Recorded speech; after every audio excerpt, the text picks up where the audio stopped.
Salam sehat sejahtera, jumpa lagi di channel Mata Ketiga.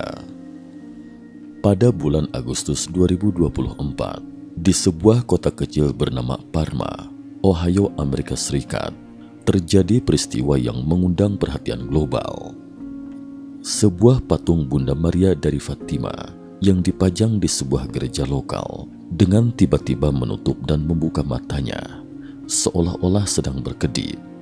Fenomena ini langsung menyebar seperti api melalui media sosial, menggerakkan emosi jutaan umat Katolik dan umat beragama lainnya di seluruh dunia. Connie Leptek, seorang warga lokal yang menjadi saksi mata kejadian ini, mengungkapkan, "Saya tahu ini adalah mukjizat. Saya mengamatinya sepanjang pagi dan benar-benar bisa melihat bulu matanya turun saat mata itu tertutup." Fenomena ini memicu diskusi panjang tentang apakah ini benar-benar tanda dari Tuhan, sebuah mukjizat, atau hanya fenomena alamiah yang belum bisa dijelaskan. Kejadian ini membuka kembali perdebatan lama antara iman dan ilmu pengetahuan, antara mereka yang percaya pada tanda-tanda dari langit dan mereka yang mencari penjelasan logis di balik fenomena-fenomena yang tampaknya ajaib. Berita tentang fenomena ini dengan cepat menyebar ke seluruh dunia, dan umat Katolik dari berbagai belahan dunia memberikan tanggapan mereka. Banyak yang melihat ini sebagai pertanda dari surga, sebuah panggilan bagi umat manusia untuk kembali kepada Tuhan di tengah-tengah dunia yang semakin kacau dan tidak pasti. Maren, Presiden World Apostolate of Fatima cabang Amerika Serikat, segera mengambil foto patung tersebut dan membagikannya di platform media sosial. Maren, yang telah lama menjadi advokat bagi devosi kepada Bunda Maria, menyatakan bahwa patung Bunda Maria dari Fatima tersebut mungkin sedang memberikan peringatan kepada umat manusia. Kilas balik fenomena mukjizat dalam sejarah Katolik. Fenomena patung yang hidup atau memperlihatkan tanda-tanda kehidupan, seperti berkedip atau menangis, bukanlah hal baru dalam sejarah gereja Katolik. Sepanjang sejarah, telah banyak laporan tentang patung-patung dan ikon-ikon religius yang menunjukkan gerakan atau fenomena ajaib lainnya yang dianggap sebagai tanda-tanda dari Tuhan. Salah satu contoh paling terkenal adalah patung Bunda Maria di Akita, Jepang, yang dikatakan menangis darah pada tahun 1973. Fenomena ini memicu penyelidikan ekstensif oleh gereja Katolik yang akhirnya mengakui kejadian tersebut sebagai mukjizat setelah melalui proses verifikasi yang panjang dan mendetail. Mukjizat seperti ini sering terjadi pada masa-masa krisis atau perubahan besar dalam sejarah umat manusia. Pada abad ke-20, ketika dunia diguncang oleh Perang Dunia, perubahan sosial dan kemerosotan moral, laporan tentang fenomena semacam ini semakin sering muncul. Namun, gereja Katolik tidak pernah gegabah dalam mengakui fenomena-fenomena ini sebagai mukjizat. Proses verifikasi yang dilakukan gereja melibatkan para ahli teologi, ilmuwan, dan saksi mata yang semuanya berusaha untuk menentukan apakah fenomena tersebut memiliki dasar supranatural atau apakah ada penjelasan ilmiah yang dapat menjelaskan kejadian tersebut. Banyak yang menghubungkan fenomena di Parma dengan peristiwa penting dalam sejarah gereja Katolik, yakni ramalan Fatima. Pada tanggal 13 Mei 1917, di sebuah desa kecil bernama Fatima di Portugal, 3 anak penggembala, Lucia Santos, Jacinta Marto, dan Francisco Marto, mengaku melihat penampakan Bunda Maria. Bunda Maria meminta mereka untuk datang kembali setiap bulan pada tanggal 13 hingga Oktober. Pada tanggal 13 Oktober 1917, lebih dari 70.000 orang berkumpul di Fatima dan menyaksikan apa yang kemudian dikenal sebagai mukjizat matahari. Peristiwa ini diakui secara luas sebagai mukjizat dan telah menjadi pusat devosi besar dalam gereja Katolik. Di balik peristiwa Fatima, terdapat 3 rahasia yang diberikan Bunda Maria kepada 3 anak tersebut, yang kemudian dikenal sebagai 3 rahasia Fatima. Rahasia pertama menggambarkan neraka dan ramalan bahwa dua dari anak penggembala tersebut akan meninggal lebih awal. Rahasia kedua adalah prediksi tentang Perang Dunia Kedua yang ternyata benar terjadi.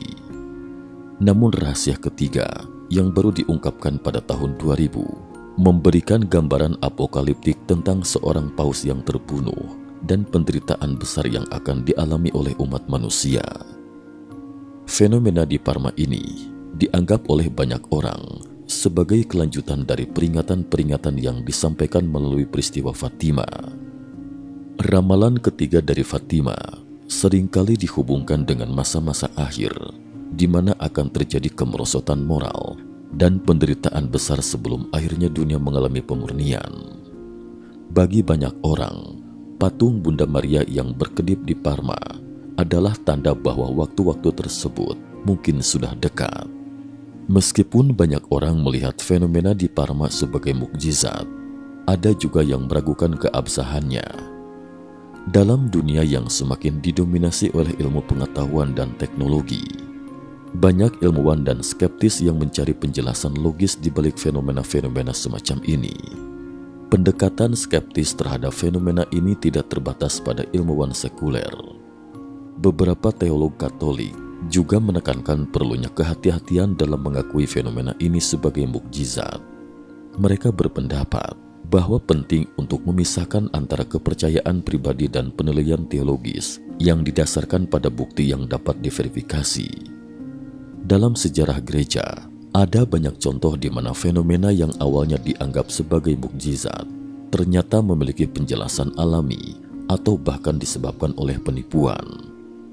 Namun di sisi lain, banyak umat Katolik yang tetap mempertahankan keyakinan mereka bahwa mukjizat adalah nyata dan bahwa fenomena seperti yang terjadi di Parma adalah bukti dari keberadaan Tuhan di dunia ini. Bagi mereka, mukjizat adalah tentang iman dan tidak perlu selalu dijelaskan atau diverifikasi oleh ilmu pengetahuan. Di tengah dunia yang semakin terpolarisasi antara agama dan sekularisme, fenomena ini dapat memperkuat garis pemisah antara mereka yang berpegang teguh pada nilai-nilai agama dan mereka yang lebih mengutamakan pendekatan rasional dan ilmiah. Perdebatan ini mencerminkan ketegangan yang lebih besar dalam masyarakat global, di mana peran agama dalam kehidupan publik dan kebajikan global terus menjadi topik yang kontroversial. Selain ramalan Fatima, fenomena di Parma juga membawa ingatan kembali pada ramalan-ramalan yang diberikan oleh Marie-Julie Jahenny, seorang biarawati dari Prancis yang hidup pada abad ke-19. Jahenny dikenal sebagai stigmatis dari La Fraudais karena menerima luka-luka yang menyerupai stigmata Kristus dan juga karena ramalan-ramalannya yang berhubungan dengan akhir zaman. Jahenny meramalkan berbagai bencana yang akan menimpa dunia sebagai bentuk hukuman ilahi, termasuk perang, gempa bumi, badai besar, dan kelaparan. Salah satu ramalan paling terkenal dari Jahenny adalah tentang 3 hari kegelapan, di mana bumi akan diliputi oleh kegelapan total sebagai tanda hukuman Tuhan atas dosa-dosa umat manusia. Jahenny memperingatkan bahwa hanya mereka yang setia pada Tuhan yang akan selamat, sementara yang lainnya akan binasa. Ramalan ini mirip dengan visi apokaliptik yang disampaikan dalam rahasia Fatima, dan banyak yang percaya bahwa kejadian di Parma bisa menjadi bagian dari tanda-tanda yang menunjukkan bahwa akhir zaman semakin dekat. Dalam konteks ini, fenomena di Parma dapat dilihat sebagai pengingat akan ramalan-ramalan tersebut. Ramalan Jahenny dan Fatima sama-sama menggambarkan dunia yang sedang menghadapi krisis moral dan spiritual yang mendalam, dan bahwa Tuhan akan turun tangan untuk mengembalikan tatanan melalui penderitaan dan pemurnian.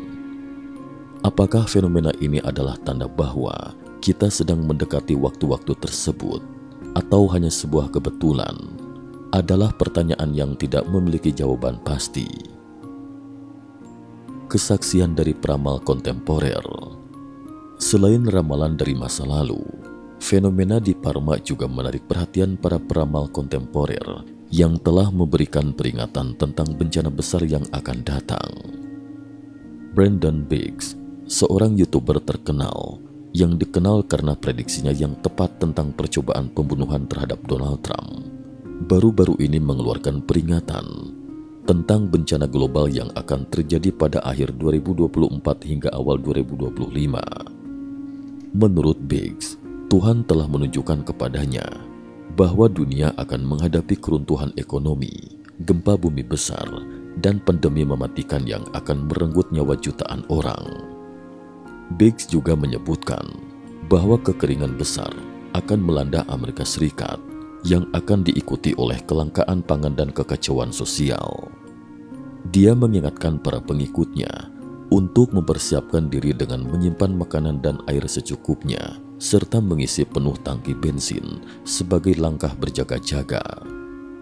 Kesaksian Biggs, meskipun kontroversial, mencerminkan ketakutan dan kecemasan yang ada di masyarakat saat ini. Dalam dunia yang penuh dengan ketidakpastian, peramal seperti Biggs menawarkan narasi yang memberikan arti bagi fenomena-fenomena yang tampaknya tidak dapat dijelaskan. Bagi banyak orang, fenomena di Parma adalah bukti bahwa peringatan-peringatan ini benar adanya dan bahwa umat manusia perlu mempersiapkan diri untuk menghadapi masa-masa sulit yang akan datang. Munculnya fenomena religius semacam ini tidak bisa dipisahkan dari konteks sosial dan budaya yang lebih luas. Di tengah ketidakpastian global yang disebabkan oleh perubahan iklim, konflik politik, dan krisis ekonomi, banyak orang mencari penghiburan dan arah dalam kepercayaan agama. Fenomena seperti patung Bunda Maria yang berkedip di Parma mungkin mencerminkan kebutuhan mendalam umat manusia akan tanda-tanda ilahi di tengah kekacauan dunia. Seiring dengan perkembangannya media sosial, fenomena semacam ini juga menjadi lebih mudah tersebar dan lebih cepat menarik perhatian global. Dalam beberapa jam setelah kejadian di Parma, video dan foto-foto patung Bunda Maria yang berkedip telah dibagikan ribuan kali di berbagai platform, menarik jutaan penonton dari seluruh dunia. Dalam konteks ini, fenomena di Parma bukan hanya peristiwa lokal, tetapi bagian dari narasi global yang lebih besar tentang pencarian makna dan keajaiban di zaman modern. Dalam masyarakat modern yang semakin terhubung secara digital, fenomena-fenomena seperti ini juga menjadi bagian dari dinamika informasi global yang lebih luas.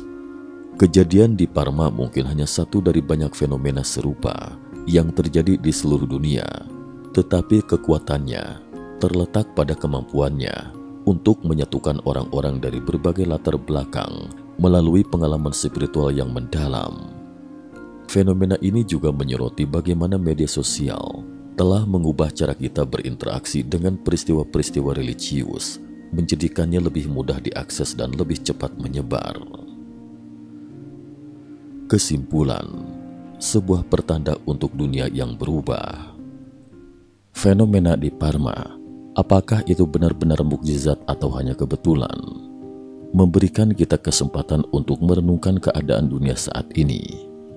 Di tengah ketidakpastian dan krisis yang melanda, banyak yang melihat peristiwa ini sebagai tanda dari surga, sebuah peringatan agar umat manusia kembali kepada jalan yang benar. Bagi yang lain, ini adalah pengingat akan kekuatan iman dan keyakinan di tengah-tengah dunia yang seringkali tampak kacau dan tidak teratur. Fenomena ini, seperti yang telah kita lihat melalui sejarah, seringkali muncul pada saat-saat krisis besar atau perubahan sosial yang signifikan. Dalam konteks ini, kejadian di Parma bisa dilihat sebagai bagian dari narasi yang lebih besar tentang pergeseran spiritual dan moral yang sedang terjadi di dunia saat ini. Apakah ini adalah tanda dari Tuhan atau hanya refleksi dari kebutuhan manusia akan keajaiban? Tetap menjadi pertanyaan yang memerlukan perenungan lebih lanjut. Dalam menghadapi masa depan yang penuh dengan tantangan, fenomena ini mengajak kita untuk merenungkan kembali nilai-nilai yang kita pegang dan mungkin untuk menemukan kembali makna di dalamnya.